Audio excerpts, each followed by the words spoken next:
As sirens echo across Iran and urgent consultations intensify in Washington, is another phase of conflict beginning to take shape? With the Central Command chief presenting fresh options, has Trump now been handed a detailed blueprint for a potential second round of war? Are discussions of a decisive strike pointing toward a move that could once again pit the IRGC directly against US forces? With new strategies reportedly in place, is Washington attempting to pressure Tehran back into negotiations through calibrated escalation? As Mujtaba Khamenei signals continued resistance, will Trump escalate militarily to force an agreement on his terms? And as Israel ramps up preparations, is America's latest military support a sign that tensions are heading toward another flashpoint? US President Donald Trump is reportedly preparing for a potential second phase of military conflict with Iran as tensions persist. The president has been briefed by US Central Command on a range of updated military options targeting Iran. Centcom Chief Admiral Brad Cooper is said to have presented detailed operational plans outlining possible next steps. According to reports, Washington is considering a short and powerful series of strikes aimed at forcing Tehran back to negotiations. Officials have indicated that such a limited but intense operation could significantly weaken Iran's strategic position. Another option under discussion reportedly includes gaining control over key sections of the Strait of Hormuz. There are also reports suggesting that special forces operations could be considered to secure Iran's enriched uranium stockpiles. Earlier, UN nuclear watchdog chief Rafael Grossi had stated that Iran's uranium reserves are stored deep within the Isfahan facility. On April 30th, Trump claimed that Iran was increasingly eager to reach a deal and see the Hormuz blockade lifted. Look, the country's doing really well, and that's despite a military operation. I don't call it a war. Would you rather have a military operation where really, Iran is dying to make a deal. I can only tell you that. I don't want to get into it, but they cannot be nuclear other than that. But their Navy's gone, their Air Force is gone. Every ounce of any form of equipment practically is gone. You know, their drone factories are about 82% down, and their missile factories are almost 90% down. And many of their missiles have been knocked out. They used some, but we knocked out more than they used. And it's pretty amazing what's happened. They want to make a deal. But despite the fact that we are in what some people would call a war, we just hit a new high today on the stock market. We have S&P is through the roof. They're all. If we didn't have that B-2 bomber, if we didn't go in and do what we did, we obliterated that nuclear capacity of theirs. And so they didn't get the nuclear bomb. If we didn't do that attack, should have been done long before I came along by other presidents or by another country or something. But it should have been done long before I came along. But they are in very bad shape. They've got nothing going, including leadership. I mean, their leaders are gone. Now they have a whole new, their first string leaders are gone. Their second string leaders are gone. Now we're dealing with their third string. But we'll see what happens. Can't let Iran have a nuclear weapon. And their economy is crashing. The blockade is incredible. The power of the blockade is incredible. They're not getting any money from oil. And hopefully it can be worked out very soon. Yeah.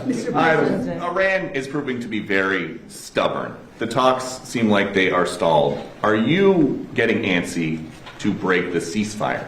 Well, I mean, I don't know what stubborn is, because really nobody knows what the talks are except myself and a couple of other people.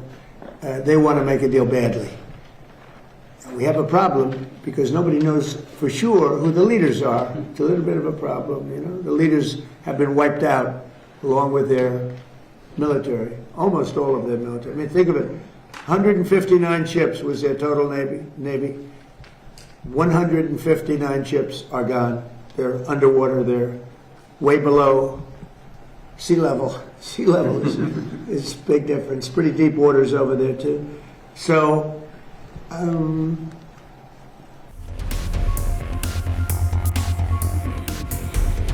At the same time, the United States is reinforcing its regional ally amid speculation of renewed hostilities. Reports indicate that Washington delivered approximately 6,500 units of military equipment and munitions to Israel within a 24-hour window. On April 30th, Israel's Defense Ministry confirmed the arrival of 2 U.S. cargo ships at its ports. The shipment included a large volume of air and ground munitions, along with military trucks and joint light tactical vehicles. This latest transfer comes amid concerns that Israel's interceptor stockpiles have been significantly depleted. Israel is bracing for potential resumption of fighting with Iran in the near future, according to the Times of Israel. Military preparations have reportedly been ramped up as uncertainty deepens across the already volatile region. It also follows Trump's warning that US and Israeli attacks on Iran could resume in the near future. Meanwhile, Israeli officials have been holding a series of intensive consultations behind closed doors. These discussions signal what they see as growing momentum toward a major decision in Washington. Concerns are mounting that ongoing negotiations between the United States and Iran may soon collapse, according to Channel 12.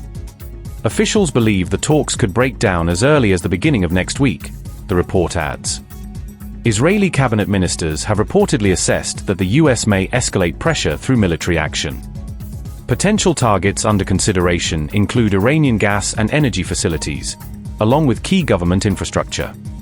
As part of the buildup, both the United States and Israel are working to project a credible naval threat. This includes strategic positioning around the vital Strait of Hormuz, a key route for global commercial shipping. The US has also outlined plans for fresh strikes aimed at forcing Iran back to the negotiating table. Another proposal under review involves deploying troops to secure parts of the critical maritime corridor. Meanwhile, the US military is considering deploying advanced hypersonic missile technology to the region. The Dark Eagle system could be sent to the Middle East for the first time if the plan is approved.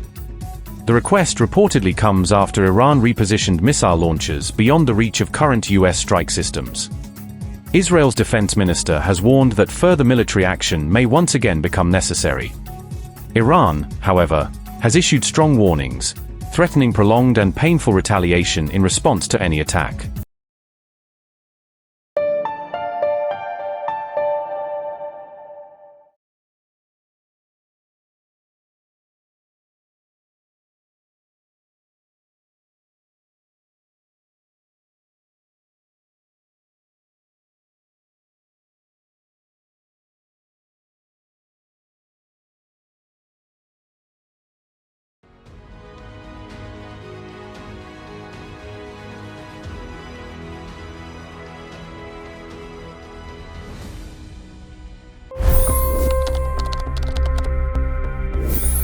$25 crore गरीब गरीबी को परास्त करके बाहर निकले।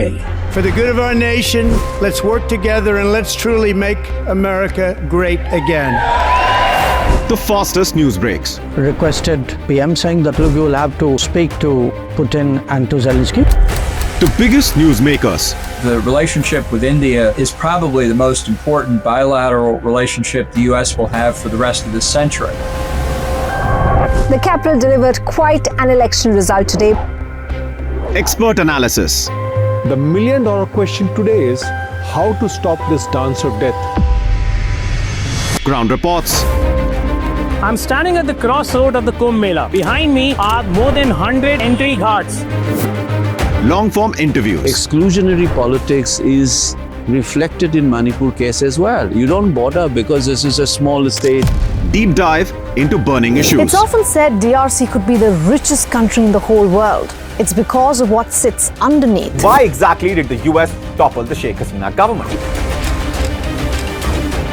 HD videos. We don't just break news, we break it down.